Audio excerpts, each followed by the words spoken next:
কি কপাল আমার! এত কাজ করি সারাদিন, ভাগ্যের চাকা যেন ঘুরতেই চায় না। গুরু, ভাগ্যের চাকা পরিশ্রমী ঘোরে। আমার তো এর বাইরে কিছু জানা নেই। হ্যাঁ, ওই একই কথা তো সবার মুখেই শুনি। আমার কি মনে হয় গুরু, আমাদের এমন কিছু করা উচিত যাতে করে আমরা তাড়াতাড়ি অনেক টাকা উপার্জন করতে পারি। কি এমন কাজ? কি কাজ করলে অল্প সময়ে বেশি টাকা পাওয়া যাবে? আরে কি যে বলো গুরু, তুমি হলে আমার গুরু। তুমি যদি আমার কাছে প্রশ্ন করো তাহলে কি হবে? মাথা তো কাজ করে না রে পাগলা, কি যে করি। বলি কি গুরু, আমরা এক কাজ করতে পারি। কি কাজ বল দেখি? এই চলো, আমরা আজ থেকে সব কাজ বাদ দিয়ে ব্যাংক ডাকাতি করি। কি সব বলিস? তোর খালি আজে বাজে কথা, একটু ভালো করে চিন্তা কর দেখি। এই বসে বসে মাথায় কোনো চিন্তা আসবে না গুরু। বড় লোক তো আমাকে হতেই হবে, তাতে যেভাবেই হোক। তুই খালি আমার কথা মতো কাজ কর দেখি। আমার কি, তুমি যা বলো আমি তাই করি। শোন বলাই, এখন বাড়িতে যা, ও বেলায় ঘাটে চলে আয়, দেখি কি করা যায়। ঠিক আছে গুরু, তোমার যা ইচ্ছা।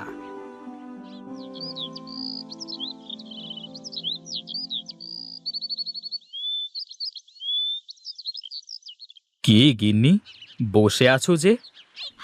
এখন আসার সময় হলো তোমার? রান্না করে সেই কখন থেকে বসে আছি, এই আসছো বুঝি? আসবো তো গিন্নি, এত ব্যস্ত থাকি সব সময়। হ্যাঁ, কি যে ব্যস্ত থাকো তা তো আমি ভালোই জানি। পেয়েছো তো ওই ভাদাইমা বলায়ের সাথে সারাদিন কুমতলব আটার।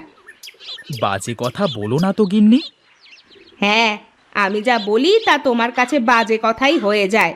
এখন এসো, কটা খেয়ে আমাকে উদ্ধার করো। আমার তো আর তোমার মতো ঘুরে বেড়ালে চলবে না, অনেক কাজ পড়ে আছে। বলি শোনো গিন্নি, এত চিন্তা করো না। একদিন দেখবে আমরা কত টাকার মালিক হই। হ্যাঁ হ্যাঁ, তা দেখা যাবে, যেদিন হবে সেদিন বলবে। আহা, তোমার হাতের রান্না মনে হয় অমৃতের স্বাদ। আহা, কি রসের কথা! সেই তো 3 বেলা ডাল ভাত ছাড়া কিছু জুটাতে পারো না, আবার এমন ভাবে বলছো যেন বিরিয়ানি রান্না করেছি। তোমার হাতের এই ডাল সিদ্ধই তো বিরিয়ানির থেকেও সুন্দর হয় গো গিন্নি। শোনো শোনো, খুব তাড়াতাড়ি আমাদের সুখের দিন আসবে।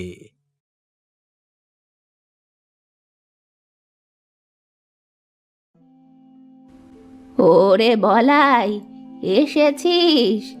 এই তো বেলা করে কোথায় কোথায় ঘুরে বেড়াচ্ছিস বল দেখি। এই কোথায় আর ঘুরে বেড়াবো, আমি ছিলাম আমার কাজে। এখন বলো দেখি, খাবার টাবার কিছু আছে নাকি? দেখ, ওই ওখানে খাবার বাড়া আছে, খেয়ে নে। আমার তো শরীরটা খুব একটা ভালো না বাবা, তাছাড়া বয়সও তো হয়েছে, এবার একটা বিয়ে কর বাবা। আরে আমাকে কে মেয়ে দেবে বলো দেখি? আমার মতো ভেদামার্কা ছেলের সাথে কেউ মেয়ে দেবে না মা। আগে বড়লোক হই, তারপর দেখা যাবে। হ্যাঁ, আমি মরি তারপরে করিস। আমার তো জীবনে একটু শান্তি দিবি নে তুই, একটু শান্তি দিবি নে।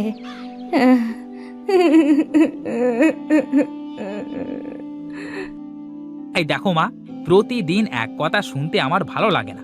আমাকে আর একটু সময় দাও।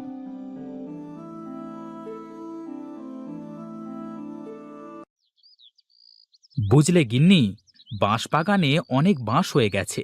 কিছু বাঁশ কেটে বাগানটা একটু পাতলা করতে হবে। হ্যাঁ, তাহলে করতে হবে। তা তোমার ভাইয়ের কাছে কিছু বলেছ নাকি? ওকে আর কি বলবো, আমি যা বলবো ও তো তাই করবে। না, তারপরেও একবার শুনে দেখা ভালো, তা না হলে আবার পরে বলবে যে তুমি ওকে না বলেই এটা করে ফেললে। হ্যাঁ দেখি, ওর সাথে দেখা হলে বলে দেখব। এজন্য দাটা ধার নিয়ে রাখলাম, বেশ কিছু বাঁশ বিক্রি করা যাবে। যা ইচ্ছে করো, কিন্তু সাবধান, দুটো কথা যেন না হয়। আমার আবার মানুষের সাথে অযথা ঝগড়া চেঁচামেচি করতে ভালো লাগে না। ঠিক আছে গিন্নি, তুমি ওসব নিয়ে চিন্তা করো না তো। দেখি, যাই, আমি একটু মাঠ থেকে ঘুরে আসি।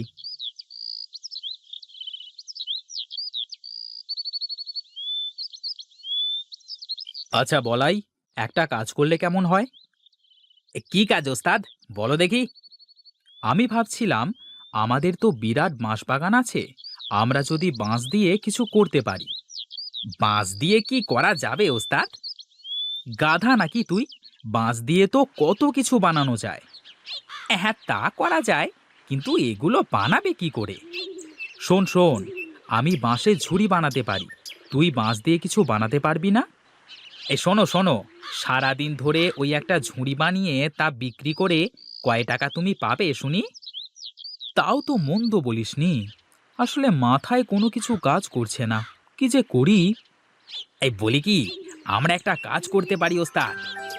বল দেখি, কি বলতে চাস তুই? আমরা তোমার বাগানের বাঁশ দিয়ে নদীতে যদি একটা সাঁকো তৈরি করে দিই, আর যারা আমাদের এই সাঁকো দিয়ে নদী পার হবে তারা সবাই আমাদের টাকা দিয়ে পার হবে, তাহলে কেমন হবে? তাতে তো অনেক বাঁশ লাগবে, আর এলাকার মানুষ কি আমাদের টাকা দিয়ে সাঁকো পার হবে? শোনো ওস্তাদ, ওই দেখো, সবাই তো নৌকা করে নদী পারাপার হয়, তাহলে তারা তো মাঝিকে পয়সা দিয়ে পার হচ্ছে, তাই না? হ্যাঁ, তা অবশ্য ঠিক। তাহলে তো সবাই খুব সহজেই এপার ওপার যেতে পারবে। হ্যাঁ ওস্তাদ, তাছাড়া আবার বলছি কি, একবার শুধু সাঁকোটা তৈরি করতে পারলে তারপর বসে বসে শুধু টাকা গোনা। বাহ, তোর মাথায় তো বুদ্ধি আছে রে পাগলা। হ্যাঁ, আমি কার শিষ্য সেটা দেখতে হবে তো নাকি? বেশ বেশ, চল চল দেখি, আমরা বড় ভাইয়ের সাথে কথা বলে দেখি সে কি বলে। বাঁশ বাগানে তো তারও ভাগ আছে। এই চলো ওস্তাদ, চলো।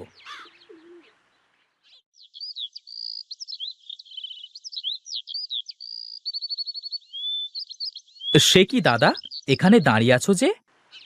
আহ, কিছু বাঁশ কেটে বাগানটা একটু ফাঁকা করতে হবে, তাই দেখছিলাম আর কি, কোথা কোথা থেকে বাঁশ কাটা যায়। তাহলে তো ভালোই হলো ওস্তাদ, আমাদের কাজ আরো সহজ হয়ে যাচ্ছে। কি রে, তোদের আবার কি কাজ সহজ হবে? বলছি দাদা, তোমার কাছেই যাচ্ছিলাম, তা তোমাকে এখানেই পেয়ে গেলাম, ভালোই হলো। কি বলবি বল দেখি, শুনি। আমরা ভেবেছি, আমাদের তো বাঁশের বাগান আছে, আমরা নদীতে একটা সাঁকো তৈরি করব। হ্যাঁ দাদা, এই কাজ করতে পারলে আমাদের অনেক লাভ হবে। তোদের মতলব কি বল দেখি, তোরা কি জনসেবা করতে লাগছিস নাকি? সামনে কি ভোটে দাঁড়াবি নাকি? আরে দাদা, কি যে বলো, আমি কেন ভোটে দাঁড়াতে যাব? আমি তো ব্যবসা করব। ব্যবসা? সাঁকো দিয়ে কিভাবে ব্যবসা করবি? হ্যাঁ দাদা, বলি, সারা দিন এপার থেকে ওপার, ওপার থেকে এপার, কত মানুষ যাওয়া আসা, এখন সবাই তো নৌকা করেই যাওয়া আসা করে, তাই না? হ্যাঁ, তা করে। এই জন্যই তো আমরা আমাদের নিজের খরচে সাঁকো বানাবো, আর যারা যারা আমাদের সাঁকো দিয়ে পার হবে তারা তারা আমাদের টাকা দিয়ে পার হবে। না ভাই, তোদের এই উদ্ভট চিন্তায় আমি নেই ভাই। আমি আমার ভাগের বাঁশ নষ্ট করতে দেব না। তোদের ইচ্ছে হলে রমেশের ভাগের বাঁশ দিয়ে করতে পারিস, আমাকে এসবের মধ্যে ডাকিস না। এই রে, দাদা তো কিছুই বুঝতেই চাইল না। আমি বলি কি ওস্তাদ, আমরা আমাদের কাজ করি, দাদা যখন দেখবে আমরা সফল হয়েছি তখন আমাদের সাথে চলে আসবে। ঠিক আছে, কাল থেকেই তাহলে আমরা কাজে লেগে পড়ি। চল, এখন বাড়িতে যাওয়া যাক।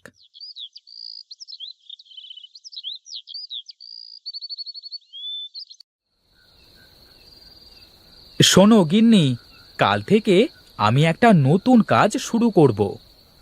কি কাজ করবা বলো দেখি একটু শুনি। কালকে নদীতে সাঁকো তৈরি করব। তুমি সাঁকো তৈরি করে কি করবে শুনি? কেন, সবাই নৌকা পার হয়ে কেমন মাঝিকে টাকা দেয়, তেমনি আমার সাঁকো দিয়ে যারা পার হবে তারা সবাই আমাকে টাকা দিয়ে পার হবে। তোমার যা ইচ্ছে করো, আমার ওসব নিয়ে কোনো মাথা ব্যথা নেই। উঠে পড়লে যে? কি করব বলো তো, আমার খাওয়া শেষ, আর বসে বসে তোমার ওই ফালতু প্যাঁচাল শোনার সময় নেই আমার। আমি ঘুমাতে যাচ্ছি। হায় রে কপাল আমার, কেউ বুঝতে চায় না আমাকে। আমি যা করি সব তাদের কাছে ফালতু কাজ মনে হয়।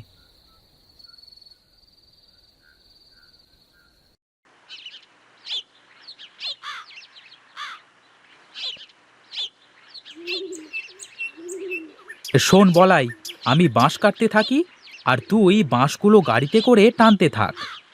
ওস্তাদ, বাঁশ সব কাটা শেষ হোক, তারপর একসাথে করে টানা যাবে, কেমন? ঠিক আছে ঠিক আছে, তাহলে বাঁশগুলো সব গুছিয়ে এক জায়গায় জড়ো কর।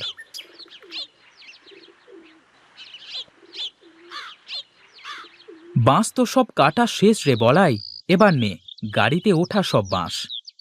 ঠিক আছে ওস্তাদ।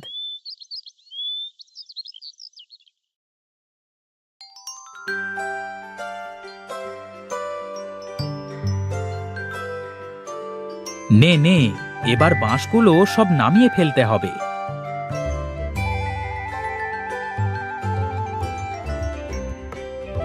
যাক, এবার শুধু সাঁকোটা বানানোর কাজ। শোন রে বলাই, যারা আমাদের সঙ্গ দিল না তারা দেখবি আফসোস করবে। ওস্তাদ, আমি জানি তুমি যা করো তা সব ভেবেই করো। বুদ্ধিটা আমার হলেও এটা ভালো না মন্দ তা তো তুমি ভালো করে ভেবেছো, তাই না? হ্যাঁ রে, আমি সব ভেবেই করছি। নে নে, কাজ শুরু কর।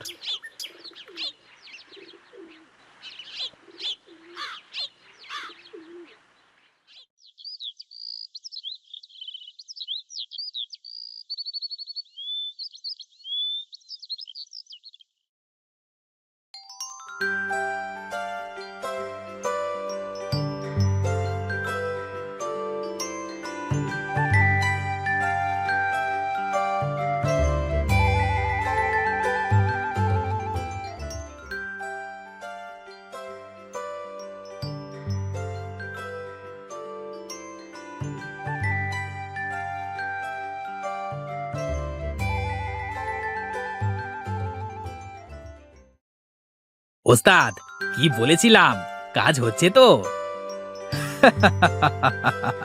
হ্যাঁ রে হ্যাঁ, আজ এই ভাগের বাঁশবাগান আমার ভাগ্য খুলে দিল রে বলাই। এখন আর আমাদের কোনো চিন্তা নেই ওস্তাদ, বসে থাকবো আর টাকা চলে আসবে। এখন আমার দাদা বুঝবে যে সে কি করেছে। তার ভাগের বাঁশ এখন সে চিবিয়ে চিবিয়ে খাবে। শোন বলাই, তুই বস, আমি গেলাম। তোর বৌদির জন্য গঞ্জ থেকে কিছু কিনে নিয়ে যাই। এখন তো আমার টাকার কোনো অভাব নাই রে। ঠিক আছে ওস্তাদ, যাও, আমি আছি।